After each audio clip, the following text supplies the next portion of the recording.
What's up, Doc? Who? Franz Liszt. Never heard of him. Wrong number. Warner's cartoons are the ones that made me laugh. Those are the ones that really connected with me. If Disney was like classical music, Looney Tunes were like jazz. I always loved the Warner Brothers stuff. That's the stuff I wanted to see. The attitude portrayed in the Looney Tunes was of complete anarchism.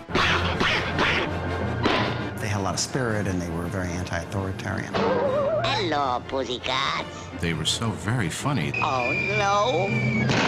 There was just some kind of atmosphere around them.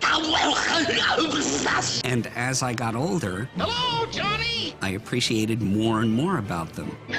There were more subtle things that started to make me laugh.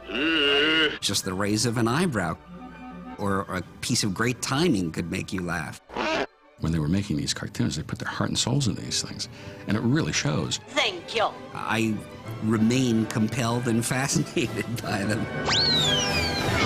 Because whatever your life burden is, when you watch one of these things, you just have to give it up for a few minutes, you know.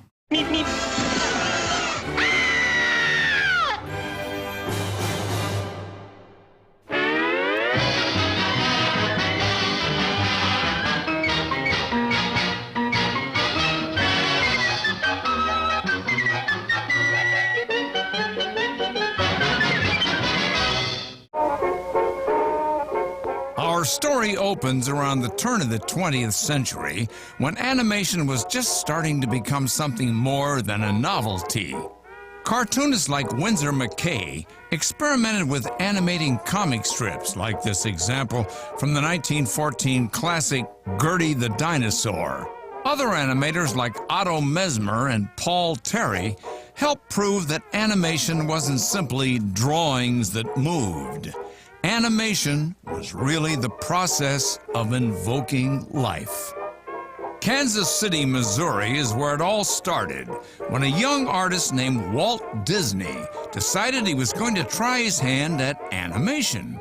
Disney was working at the Kansas City Film Ad Company, designing simple animated commercials for local theaters.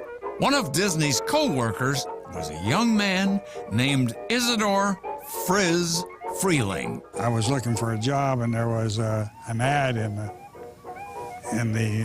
one ads for a boy, an office boy who could draw. That meant they wanted cheap artists, you know. And I went down there, and they hired me.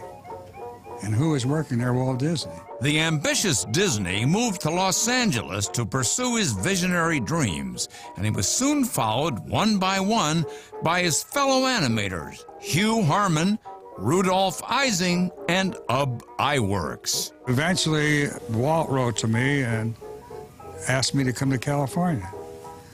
And I wrote to him and told him, I said, hell, I don't know anything about animation. And he said, well, we'll teach you. So I took the train and went to California and worked for Walt. Friz joined Walt on the West Coast, where he found himself working alongside many of his Kansas City cohorts. Together, they produced many successful, groundbreaking cartoons, such as Oswald the Lucky Rabbit. But it wasn't long before creative differences split the team apart. Disney and Iwerks continued on the road to developing the first popular sound cartoon, Steamboat Willie, starring Mickey Mouse. Harmonizing and Freleng also seized on the idea of sound and soon produced a cartoon that would ultimately lead to the birth of the Looney Tunes, Bosko the Talk Ink Kid. We talked some studio into letting us experiment with the sound, because everybody was experimenting with sound then. And so we did a demonstration reel of little Bosko. All right, Bosko, show me what you can do. Okay, boss, what's this here? And we'd record some voices and piano playing. There are a couple of ways of looking at the early Looney Tunes. One is as an offshoot of what Walt Disney was doing, because it was. Hugh Harman and Rudolf Ising had grown up, almost literally, with Walt Disney in Kansas City, had come with him to Hollywood, and they had all learned by trial and error together.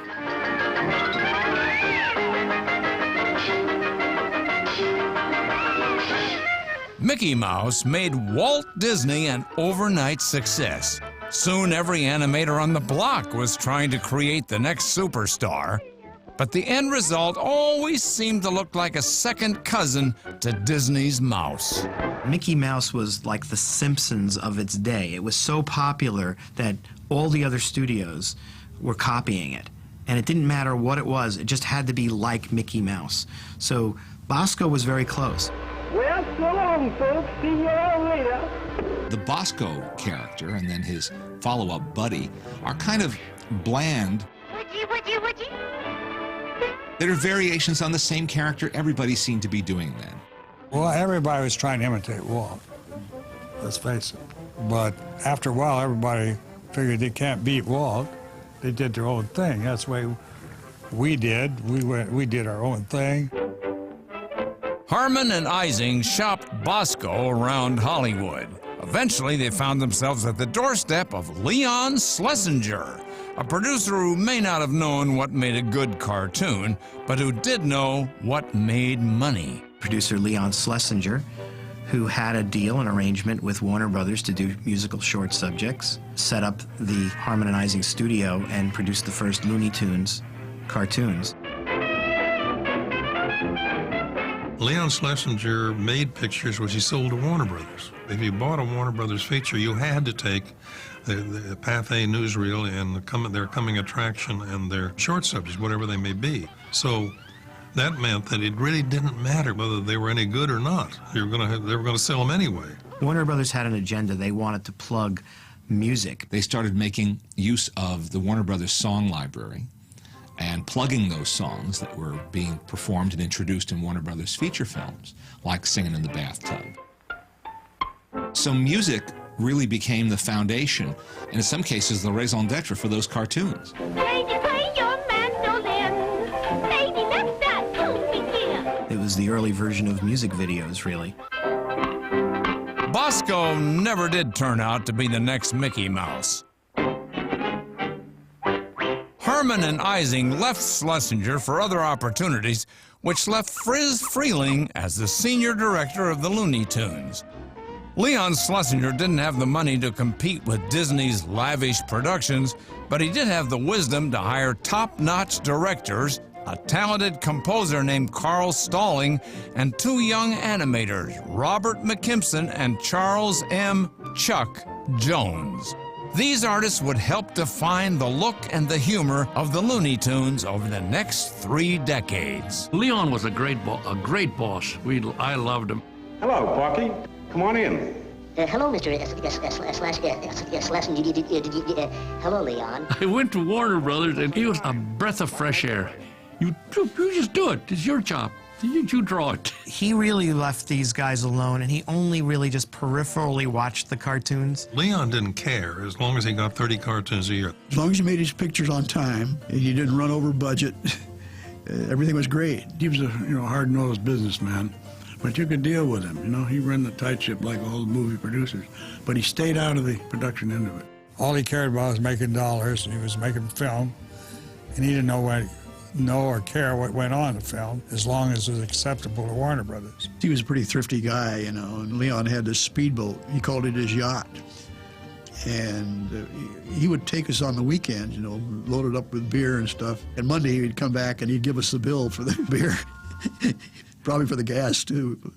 How's that? Pretty good, huh? All right, How's all about right. it, Leon? How's about it? What do you say? What do you say? What do you say?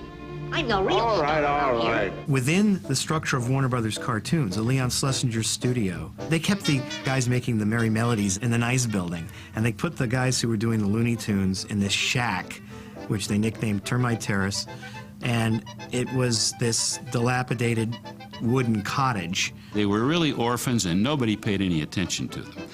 There was no sense of direction from management. No one was over their shoulder. They had all the freedom in the world to make these funny, funny films. It was a gang of very creative, wonderfully creative people, all in one building there. Then they were all very young, in their 20s and early 30s, just having all kinds of fun. Termite Terrace. They were all sort of rebellious guys, types, that didn't fit in too well. It was really run down. Myself, I fit right in because I kind of like not being real neat. It was just a beat-up building, It was just, they never painted anything else. It was an artist's attic is what it was. All they did was put plasterboard on top of studs to make the rooms, and they didn't even cover the nails. The walls, of course, were very thin, and you just lean on them and they'd fall apart. No air conditioning. The floors were about ready to give way. The desks were unpainted wood. And the lighting was bad. It was one little light. The windows had never been cleaned since the building was built. It was just a disaster area. But it had the proper atmosphere for cartoonists. If it had been a nice, beautiful building, probably nothing would have happened. It would have been too good. But this place, you couldn't do anything to it. It had already been wrecked. I think being exiled from the main Warner Brothers studio and having to work in a rather ramshackle establishment gave all the guys at the cartoon studio a feeling of it was us against the world. They were the outsiders. And that's always a good fuel for comedy. You see, you had to go to work every day, so you tried to make it as interesting as you could, and try to think of a new gag to pull on somebody maybe, or, try to prevent them from pulling a gag on you. It happened practically every day, or you got the hot foot. They would stick a match in there and then light it. Before you know it, there was flames all around. And you'd jump up, but you never knew when it was going to happen. When you see the cartoons on the screen, and it's bright and cheery and fun and clean and crisp, and I couldn't imagine these cartoons coming out of Termite Terrace. And now we will hear Little Kitty. The Looney Tunes and their companion series, Merrie Melodies, were cute attempts to mimic the competition, but Schlesinger wanted to beat the competition. Luckily for the Looney Tunes, change was right around the corner. I tip my hat to you.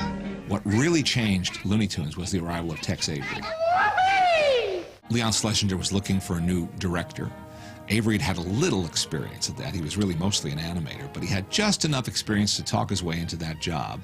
And he immediately brought new and really revolutionary ideas to the studio. Tex Avery quickly seized on the idea of turning the Looney Tunes into star comedians. He liked Porky. He thought Porky was just a strange character and he could have fun with that character. So he made Porky the star of his first Looney Tunes cartoons. Is there something fishy about that? Once Avery had made a star out of Porky, he next turned his attention to a character that was as loony and crazy as his name. Daffy Duck. I'm not crazy. I just don't give a darn. Tex Avery was way ahead of himself as far as an artist was and as a director. When you see the bulk of his work, it's really a genius at work doing things that a lot of people didn't understand. I love a singer, about the moon and the June and the Springer. I love a singer. He had a different take on things, which was that nothing in the universe was sacred. Hey in there! How about a handout? The pace of the cartoons got faster. The kind of gags were crazier. They'd break the fourth wall and talk to the audience. These are things that Tex Avery introduced. His characters knew they were cartoon characters, and they could do cartoony things. Boy meets girl, boy starts to blush. Oh, boy! He would go as far as he could go, and then he'd go farther, and then he'd go farther still. I'm forever blowing flower. He was such an inspiration to the rest of the people in the studio who were looking at what the boundaries might be or might not be. I really think that he was a fundamental influence in kicking Warner Brothers in that direction.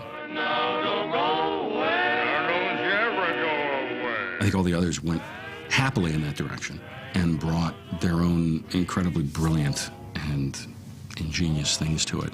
But I think Tex Avery really was the wild card who fell into the deck, and suddenly there was disorder in the court.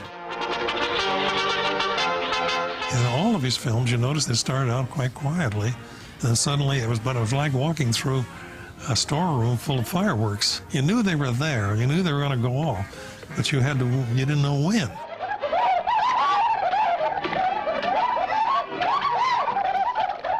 Of all of Avery's cartoons, one stood out as the landmark that changed the face of the Looney Tunes forever.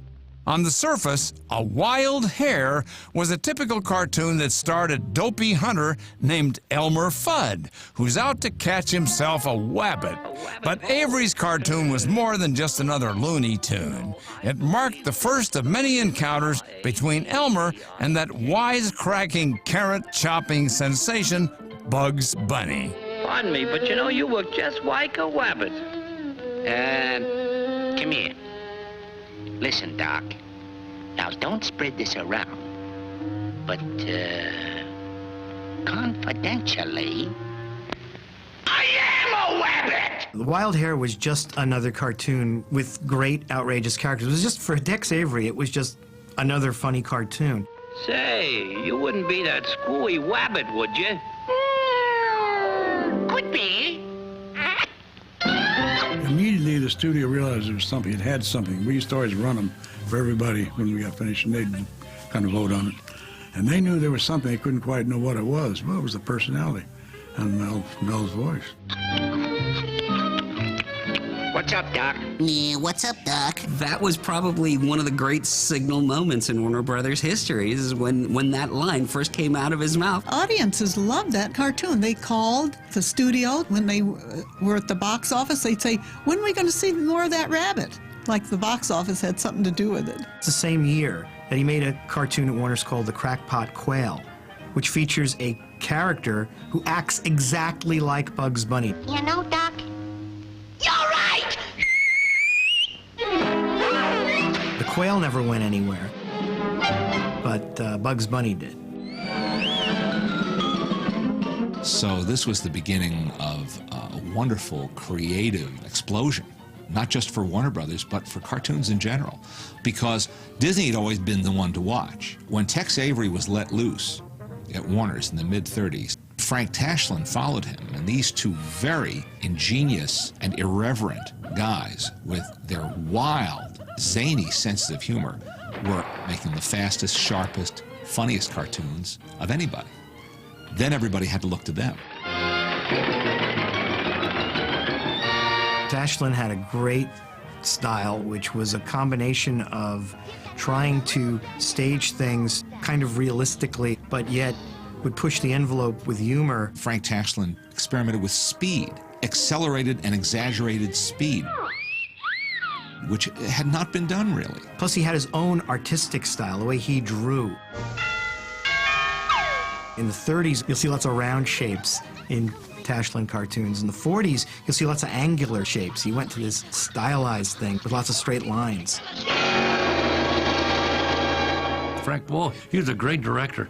Frank was a great artist. Ooh, Frank was one of my favorite human beings. He's the guy that made a great change from animation and into live action. Here is Frank Tashlin, director of The Lieutenant Wore Skirts and The Girl Can't Help. You can see by looking at his cartoons that he was thinking about making these films from like a live action perspective, and looking at Porky Pig's Feet, the cartoon with Daffy and Porky are trying to get out of a hotel because they can't pay the bill.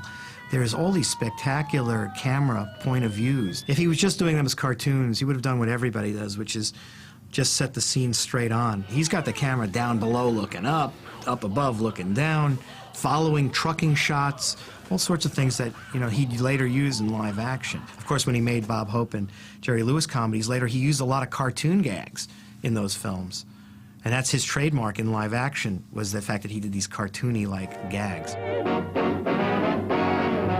Tex Avery's influence spread quickly among the gag men and animators, and one animator turned director in particular, a very young and hip Bob Clampett, who, next to Tex, would literally stretch the boundaries of animation beyond the point of no return. He actually started at Warner Brothers when he was only 17 years old. I remember Friz telling me about my grandmother driving my father to school, to Warner Brothers. It was like a school for him at that age. When he was matched with Tex Avery and assigned to Tex's unit as an animator, he found an enormous inspiration in Tex. Tex was so irreverent and so willing to be wild and push things to the edge, and that was just the perfect influence for Dad. When he finally was allowed to be a director, the doors were swung open. Bob was a pretty zany guy. Is this trip really necessary, son? You know, you get, wonderful gag man, and fun to be around, fun to work with. Being at Warner Brothers just created an opportunity for him, because there was a freedom there that there weren't at other places, that he could try different things. He figured that you've got this world where you can do anything that comes to your imagination with animation. There's nothing holding you back, so why not take advantage of that? If you look at the span of his cartoons, he really lived that feeling of pushing everything to the edge and never holding back. You ever freeze frame certain moments of a Bob Clampett Warner Brothers cartoon? It's fantastic. Say a character shifts a position or runs out of frame or runs into the shot. You'll see that in those moments of motion, Bob Clampett has turned the character into this like insane free-form swirl. And what it did is it added that extra turbo boost of energy into that movement of the character. If you really want to see it, freeze frame, and you'll see something that is more outrageous than anything Picasso ever drew. As the world faced new crises, people turned to humor to relieve their immediate problems, even for a short stretch of 7 minutes. In an effort to do their part, the Warner team joined forces with the U.S. Army to produce a series of gag-filled training films starring the always inept Private Snafu. Any bonds today? Bugs Bunny was at the forefront promoting patriotism, while Daffy was quick to dodge the little man from the draft board. I guess he's gone now. Well, now, I wouldn't say that. But Termite Terrace was about to face many changes. Tex Avery clashed with Leon Schlesinger over creative differences and soon found himself suspended from directing. Avery quickly found work across town, though, at MGM, but his departure was soon followed by both Tashlin and Clampett, who also had other ambitions. Yeah, I quit. But perhaps the biggest shock of all was the sale of Leon Schlesinger's studio to Warner Brothers. And for being such a good sport, I'm going to give you the $26 million and 3 cents. He was an entrepreneur. He was somebody who was looking for a way to make a buck. Eddie Seltzer, who was a studio manager after Warner Brothers Cartoons bought the cartoon company from Schlesinger, and he had no knowledge of cartoons, and he had absolutely no sense of humor whatsoever. He hated cartoons. He stuck his head in there one time, we were laughing, and he says, "What's funny about making cartoons?" Good. Leon, of course, somebody said they gave him $1 million, boom, like that, you know. I'm comfortably well off. Woohoo! He thought he'd put over something big on Warner Brothers. We got $1 million. He thought he was selling property and a bunch of furniture. He didn't realize they were buying the characters. Now there goes a salesman. Didn't realize what he had there. Okay, Porky. Don't forget me when you're a star.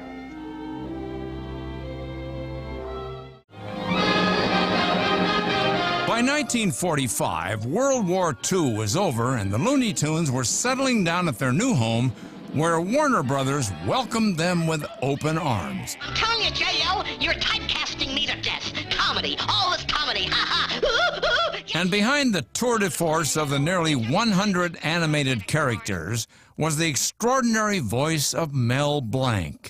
Blanc had been working in radio before he was hired to record the voice of a drunken bull in 1937's Picador Porky. His abilities quickly attracted every director at the studio. Mel obviously established the voices for 99.9% of the characters. Mel would come in and we'd tell him what kind of a character this was. Personality-wise, we tried to describe it. And Mel would try out different voices, and when we hit on something that we thought, well, that's it, then he stuck with that. What was great about Mel was his acting. He absolutely understood the personalities of these characters and understood the nuances of delivering a line. He'd get in there, get the script, look it over quickly. He'd have a way of marking the script, different for each character. Once he marked the script, that was it. Got in front of the microphone and could do it. And if he had to do 2 or 3 takes on one line, that would be a lot. Part of that is his training as a radio actor. I mean, he was a voice actor for years before he got this cartoon gig. And he created the sounds of these characters. The energy level alone is astounding. On top of that, the variations in his voice were incredible. To find somebody like Mel Blanc from radio who had this ability to perform all these characters and be fresh and funny and bring something new to every character and a new personality to every character is really rare. I mean, where else does that exist? Maybe a Groucho Marx or a Chaplin or somebody like that can create all those different characters with such comic timing. I think Mel Blanc is really in the same league as those guys. Of course, there were other great voice artists as well. There was June Foray. I don't remember seeing her at any of the union meetings. Stan Freberg. Better give me a lot of lumps. A whole lot of lumps. Arthur Q. Bryan, who did Elmer Fudd. B. Benaderet. Well, look at this. A darling little monkey. I mean, there were just terrific, terrific voice artists, but I think Mel was kind of the heart and soul of the vocalization in those pictures. He was the only person to get credit through all these years. There was one exception, which was a cartoon called The Three Little Bops, where Stan Freberg did all the voices in that one cartoon. When I did the Three Little Bops for Friz, he said, "Oh, this is ridiculous. This is going to say Stan Freberg." And that was really the first screen credit I got when Friz gave me that for the Three Little Bops. I don't think you would have had Looney Tunes without Mel Blanc and Carl Stalling, really. Carl Stalling's music just really set the tone. Carl Stalling used to be an organist at Kansas City movie theaters back in the silent movie days, so he would accompany silent pictures. When he got into the animation business, first with Disney and then subsequently with Warner's, he was already adept at matching music to picture. Stalling's work is really remarkable if you stop and just listen to what he's doing. His musical commentary on events, moment by moment. I think it's fair and appropriate to say his music is another character. And I realized that half the gag was the music. It was the way that he would just play these things, you know?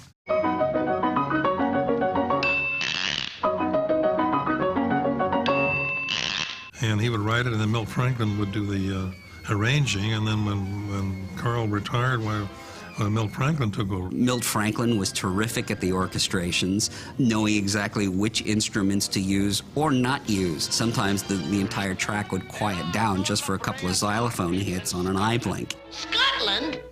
And through all those years, a man named Treg Brown was the sound editor. Sound effects and the use of sound effects and the combining of the sound effects with the music was all under his control. He was another member of the creative team.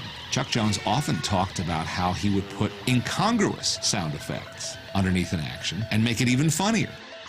Treg was a musician to start with and had a lot of energy, and he did more than you asked for. He tried different things. He just had fun doing what he was doing. He was an innovator, really. We're still using, in the movie, Treg Brown sound effects. You know, the sound library that we use is filled with Warner Brothers sound effects. It's the whole experience. You know, the whole experience is you see something, you hear it, you experience it. It's not a complete experience if you turn the sound down and you realize what an important contribution the guys in the sound department, the musicians and the vocal actors made to these cartoons. Attention, there's been a slight change in the teetotaler lineup. Catching, Bugs Bunny.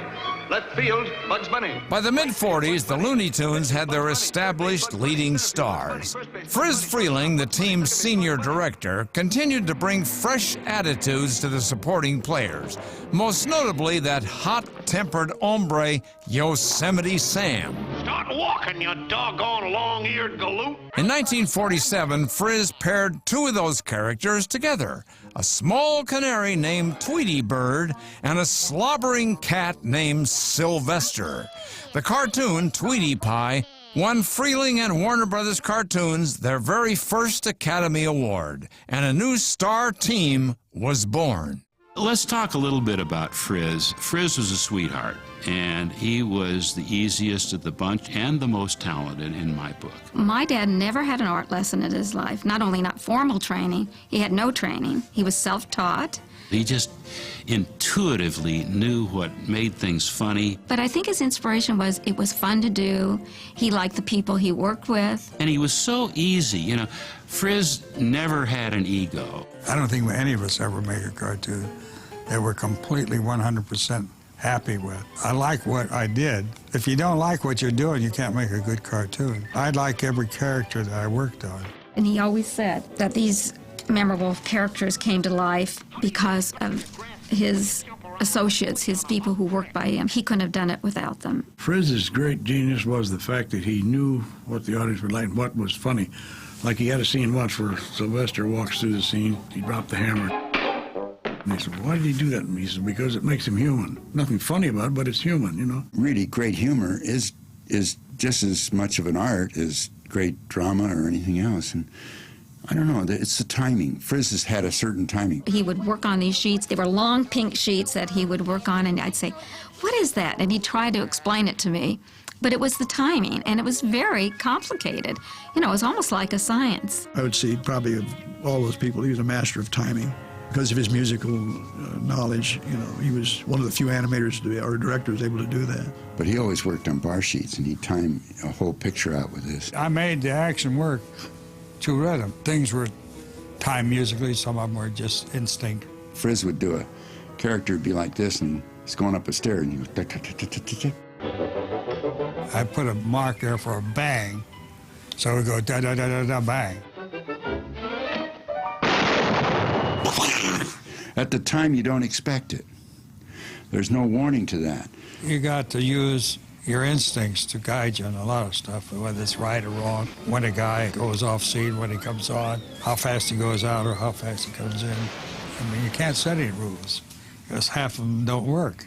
I don't think he realized he was as talented as he was. I really think he felt he was just making a living. Friz had the respect of everybody that I have ever known, and it was an honor to have him as my partner for over 30 years. And I just can't say enough about the guy and, you know, his work ethic. And nobody ever worked harder at anything than Friz Freleng. And he's just a monument.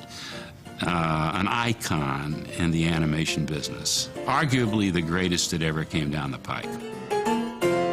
When Frank Tashlin left Termite Terrace in 1946, his directing shoes were quickly filled by Robert McKimson. McKimson was an animator whose skills were rarely matched, and alongside Tex Avery and Bob Clampett, he helped define the image of Bugs Bunny in the early 1940s. Starting with Harman and Ising and ending with the closure of the studio, McKimson was the one person to have worked with the Looney Tunes from start to finish. Bob McKimson looked like some man out of the 20s.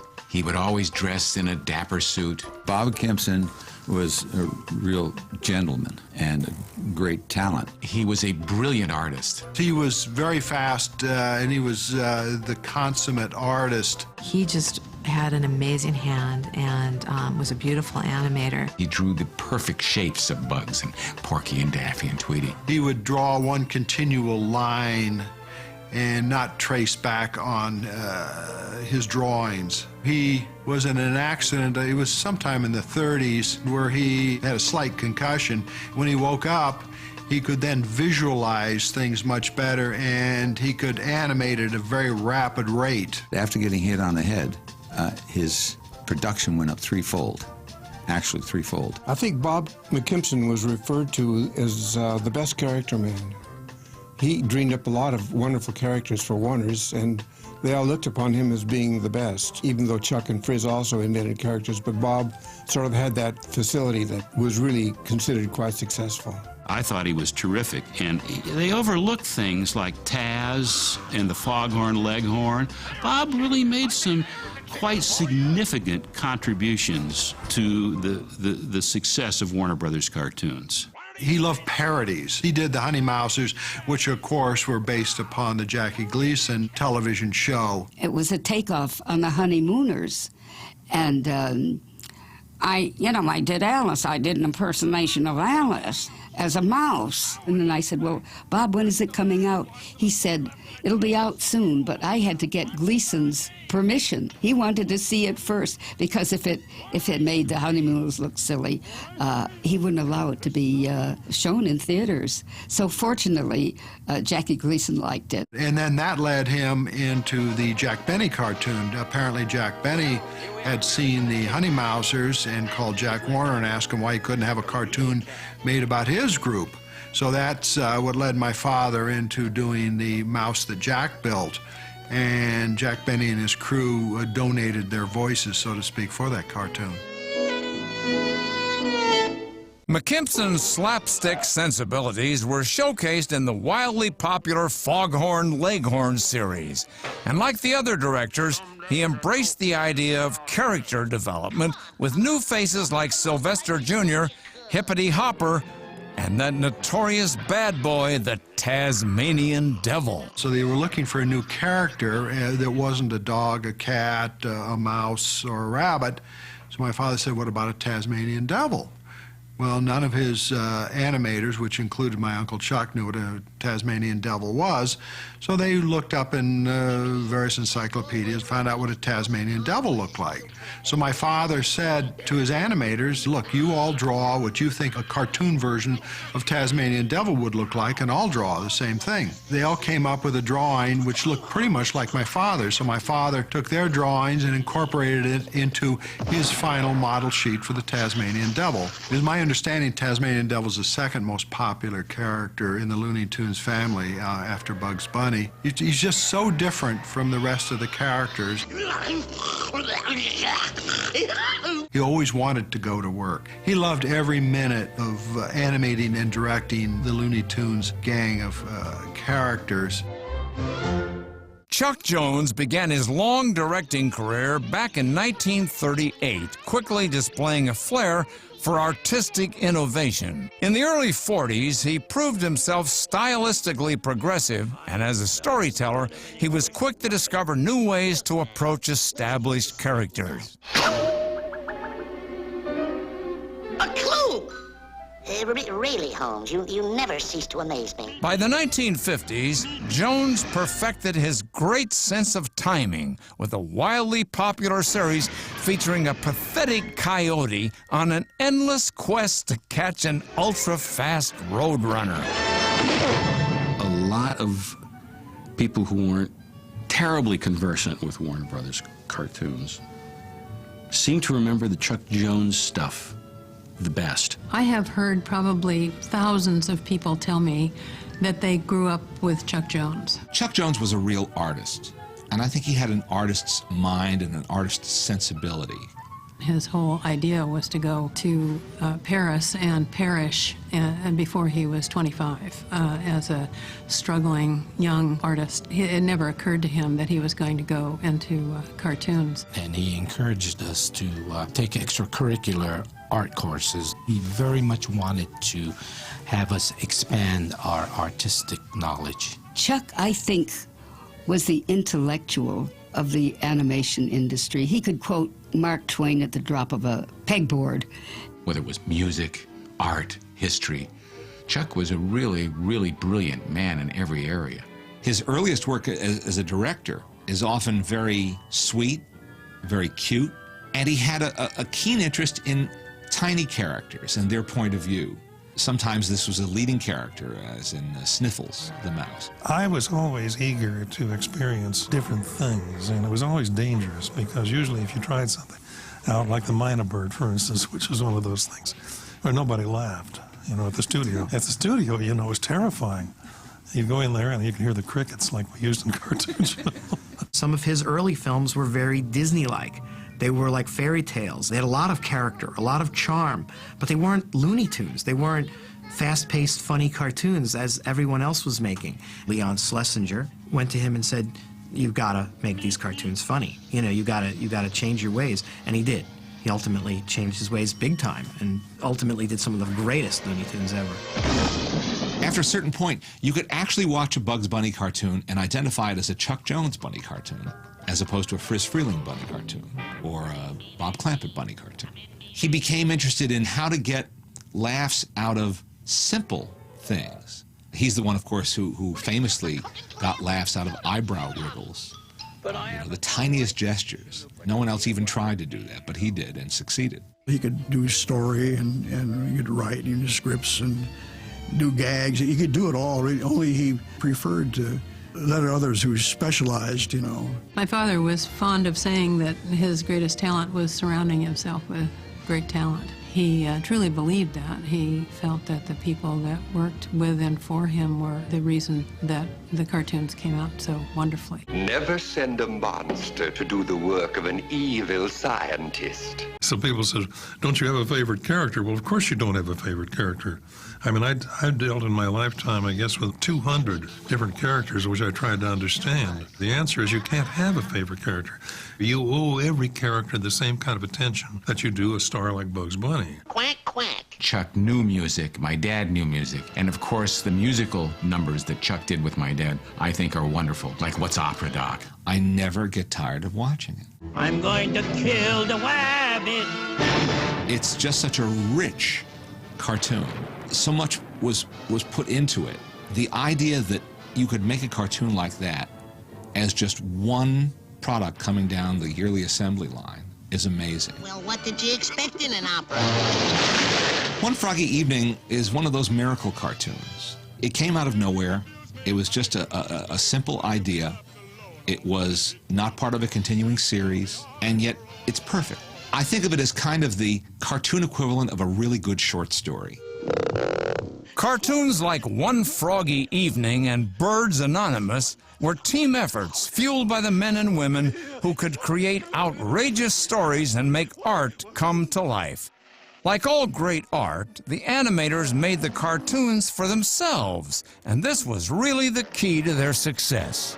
There were units at Warner Brothers, and usually there were 3 units working at the same time to turn out as many as 50 cartoons a year. So usually each director was paired with a writer or possible team of writers, and certain animators who would tend to work with them in their unit. So in time, these units solidified and really became very well-oiled machines. The writer was the key to the whole thing, putting together a great storyline. As great as all the Warner Brothers writers were, Maltese was the best. Chuck Jones and Mike Maltese worked extremely well together, and it was like 2 pieces of a functioning unit. Warren Foster, who became Freleng's main writer, was with Clampett. What happened was when Clampett left, Freleng picked the people from Clampett's unit that he thought were particularly good. Chuck had his own writer, Mike Maltese, Friz had his, but they would have a jam session before either one of them started directing. Everybody, all the writers, directors got in on it. They'd throw gags at it and discuss it. And that way you had a lot of material to edit, throw it out or leave it in, And half the time you'd have enough for another picture. A lot of the characters and a lot of the development of those characters comes from experiences that the writers would have. Ted Pierce was extremely funny, one of the funniest guys in the world, just as a person, because he looked like Ichabod Crane, but he was very elegant. Ted Pierce, the writer, he came in one day and we see him coming up the hall and he's dressed up in the suit and the tie and everything. Then he gets in there and takes his coat off, and what he's done is he cut the sleeves off and they were hanging with a string, just to get a laugh. Mike Maltese and Ted Pierce and Warren Foster were the 3 of the best story men, the best gag men in the business. I was fortunate. I had at least four of the best animators that ever lived. Benny Washam and Ken Harris, Phil Monroe, and Abe Levitow. Ken was perfect. He was an animator in the true sense. A single drawing meant nothing to Ken. Maurice Noble was, of course, the great art director that worked with my father for many, many years. And Maurice's work is just superlative. I don't think it's been matched hardly at all. They made some wonderful pictures together, but a lot of it was because of Maurice Noble's input. Holly Pratt was Friz Freleng's fantastic layout man. His style was so good. Well, he added a lot to my work. I mean, he plussed it. You don't create classic cartoons or anything else with just warm bodies. Each unit was handpicked by the director.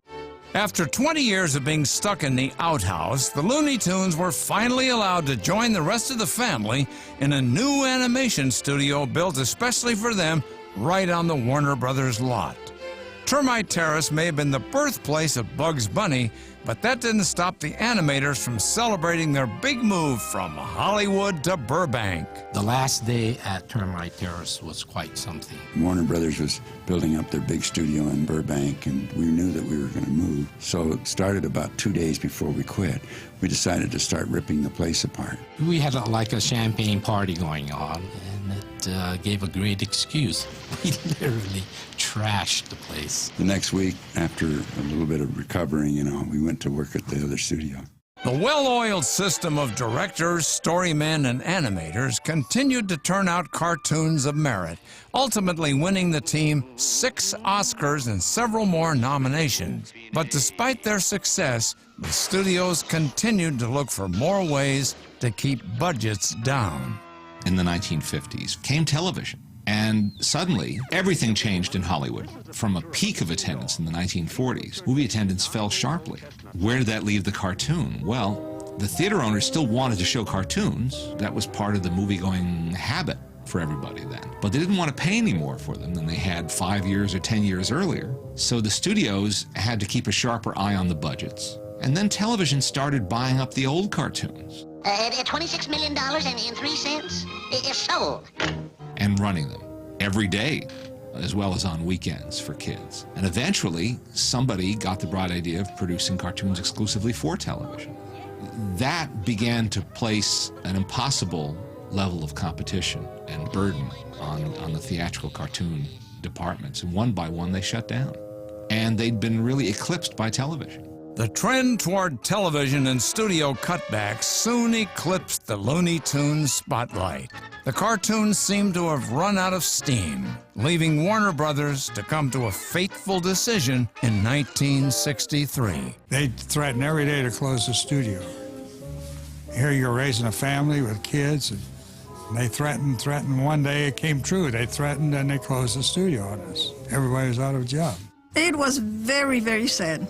Very sad. We just, we didn't know where to go, what to do anymore, I got that call to come to New York, and they said, well, we've decided we're going to close it down. It was a real blow, because I didn't see this coming. It was like a family splitting up, It really was. They really didn't want to be in this business anymore. Yeah, they decided to close it down. You got too much talent. I need you in my act. Ironically, this was not the end for the Looney Tunes. Bugs Bunny and Friends would remain on television for the next 4 decades, influencing the next generation of animators, comedians, and just about anyone who watched Saturday morning television. The Looney Tunes would continue to sink into the American consciousness and cause great laughter by association. There was this extraordinary group of talent that came together at one time. But I think also that never before and never again will there be the level of creative freedom that they had to do what they did. I wouldn't have traded that time for anything. Because of the friendship, the humor, the fun things we did do. Our units were our family. We'd rush to work to work there. We didn't look at the clock and say, well, is it time to go home? So I look back at that as days that you'd like to relive, get back to. It was quite an experience, and reflecting back to the old Termite Terrace days, I'm glad I had that experience. Every day, I couldn't wait to get to work. I'd wake up and I just couldn't wait to get to work because I knew it was going to be another fun day. How many people enjoy their work that much? So it was kind of playtime all day long. We'd take a work break once in a while. But we had fun. That was, I think, the secret of the whole thing. Just the fact that we were like a big family. I must admit, I still like my old cartoons, the ones that I thought were funny. I can still laugh at them or laugh with them, whichever it is. To do a voice for Warner Brothers cartoons, it was just the love of my life. I enjoyed doing that more than anything that I've ever done. We owe a great debt of gratitude to Warner Brothers cartoons and all the great directors for bringing us all those laughs and light moments in our life. Life sometimes is not so full of laughs. And that's one quality that Warner Brothers Cartoons has brought to people. It brought a smile to their lips always.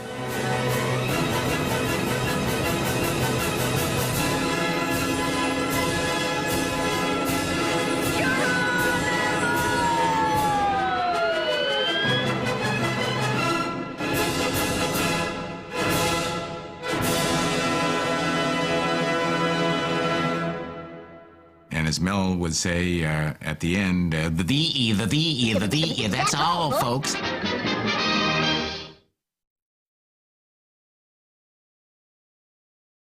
What did they do on the rainy night in Rio? A rinky-pinky-pink, what did they do when there is no starry sky? Oh, starry sky, where do they go when they can't go for a walk?